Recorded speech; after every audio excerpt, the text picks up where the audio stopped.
Just think about it. In this fast-paced world, there's a pretty good chance you'll hit a situation where you need someone else stepping in for you. Hmm. Maybe it's an unexpected health thing, or perhaps you've got property overseas, or you're running a business in Canada, and you can't always be there. That's exactly right. And that's precisely where a power of attorney in Canada becomes so important. So today we're going to do a deep dive into this really vital legal tool. Okay. We'll use the info we've gathered to give you a solid understanding of what it is, what different kinds exist, and, why it's probably something you should be thinking about. Okay, perfect. Let's unpack that. So at its heart, a power of attorney, or POA, here in Canada, it's a little document, right? It lets you, the grantor, give someone you trust, your attorney or agent, the authority to make decisions for you. Yeah. And it's not just one thing it can cover, like a whole spectrum: finances, healthcare decisions, maybe paying bills, handling property investments. Exactly. It's a legally binding way to delegate that authority. And what's interesting is that you're doing this proactively. You're setting it up in advance. Right, for planning. Yeah, for all sorts of reasons. Maybe just convenience if you're traveling, or more critically, to make sure your affairs are managed if you become unable to manage them yourself someday. Okay, so we've got the basic idea. Now, our sources mentioned there aren't just different reasons to have a POA, but actually different types of power of attorney in Canada. Yes, absolutely. And understanding these types is, well, it's pretty key to picking the one that fits what you need. Makes sense. So the first type we should talk about is a specific power of attorney.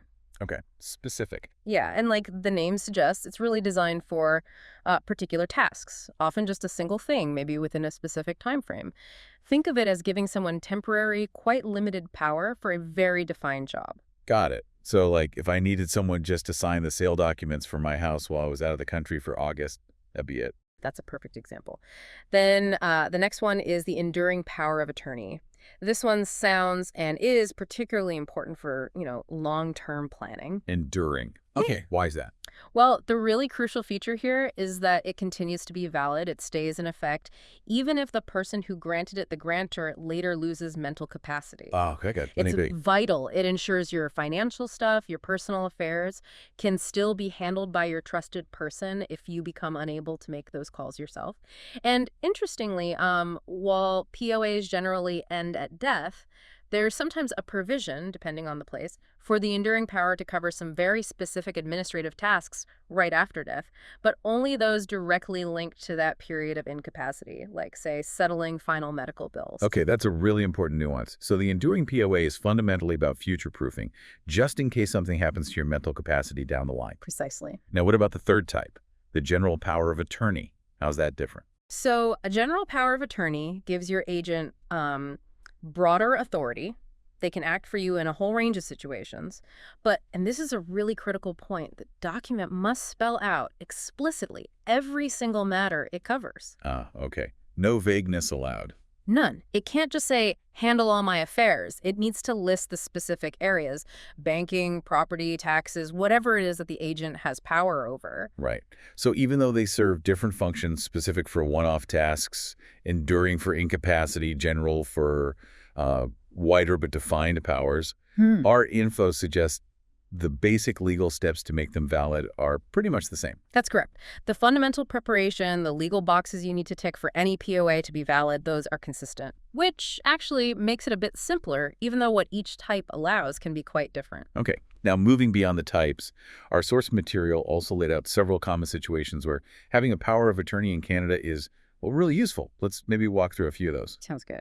First one mentioned was civil matters. How does a POA fit in there? Well, think about legal proceedings like divorce, or maybe child custody disputes, alimony, dividing up assets. If you can't be there or participate directly, a POA lets someone act for you, represent your interests. Okay, that makes sense. Ensures you have a voice.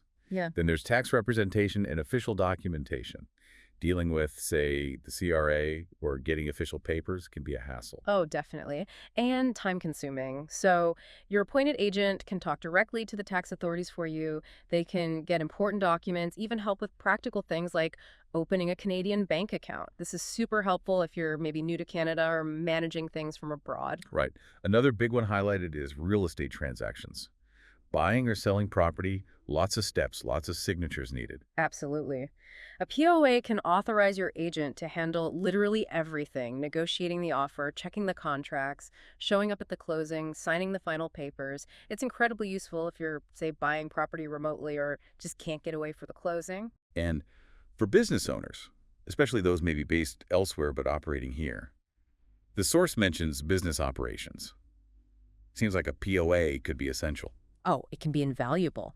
Your POA appointee could, for example, register a company in Canada for you, manage the day-to-day running of it, even represent the company in legal situations. It just ensures things keep running smoothly, even if you, the owner, aren't physically present all the time. Keeps the wheels turning. Exactly. And the last one our material mentioned was contract execution. Just needing someone to sign on the dotted line when you can't. Precisely. A POA gives your agent the legal standing to sign contracts for you. Business deals, personal agreements, it ensures things can move forward without you needing to be physically there for every single signature. Okay, so it's clear. A POA can be used in so many ways. But what about making sure it's actually, legally solid? What are the specific requirements in Canada? Right, the legal hoops. There are several key things. First, age. Both the person giving the power, the grantor, and the person getting it, the attorney or agent, must be at least 18 years old when the document is signed. Okay, 18. Seems standard. What else? Proper ID. Valid identification for both parties is also crucial. This is really to confirm who everyone is, prevent fraud, and just make sure the whole thing is legally buttoned up. Makes sense. And probably the most critical point mentioned is mental capacity. The person granting the power of attorney needs to be mentally sound and really understand what they're doing when they sign. Absolutely critical, yes. The grantor has to have the cognitive ability to grasp the nature of the document and the consequences of giving this authority away. They need to be fully aware of what powers they're handing over and, importantly, who they're trusting with these responsibilities. Okay, so we've looked at what a POA is, the different kinds, where you might use one, the legal must-haves. But the big question for you listening is probably, why should I get a power of attorney in Canada? Our sources really hammer this home. They do, and rightly so. It emphasizes that setting up a POA is, frankly, a smart move for every adult, and ideally something you do sooner rather than later. Don't wait until you need it. Exactly. The core benefit is having that person you trust ready and legally authorized to step in and make key decisions about your property, your money, your personal life, even medical treatment, if, for whatever reason, you become unable to make them yourself. They used that really great analogy, didn't they? Comparing a POA to disability insurance protects you while you're alive, and a will to life insurance looks after things after you're gone. That's a very clear, very effective way to frame it, and the source correctly stresses how important it is to have POA documents covering all the key areas. Legal stuff, financial things, personal care, and medical decisions. It's a comprehensive protection, really. Peace of mind. And the flip side, not having a POA that can cause real problems for your family. Oh, absolutely. Huge problems. If you become incapacitated without one, your family might have to go to court. They'd need to petition to be appointed as your legal guardian. Which sounds slow and expensive. It can be very slow, very costly, and incredibly stressful emotionally.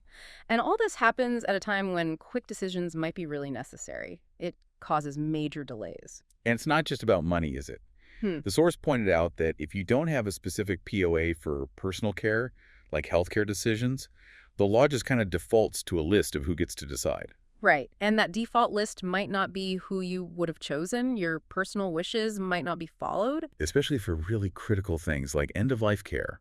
Yeah. Without a POA, your wishes are just unofficial. Exactly. They might not carry legal weight.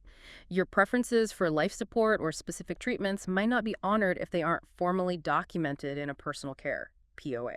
It's a crucial point. The POA lets you state your wishes clearly and appoint your chosen advocate. Okay, so wrapping up our main discussion here, it seems abundantly clear that setting up a power of attorney in Canada is just a really sensible, important step for finances, personal stuff, business. Precisely. It acts as a vital safety net.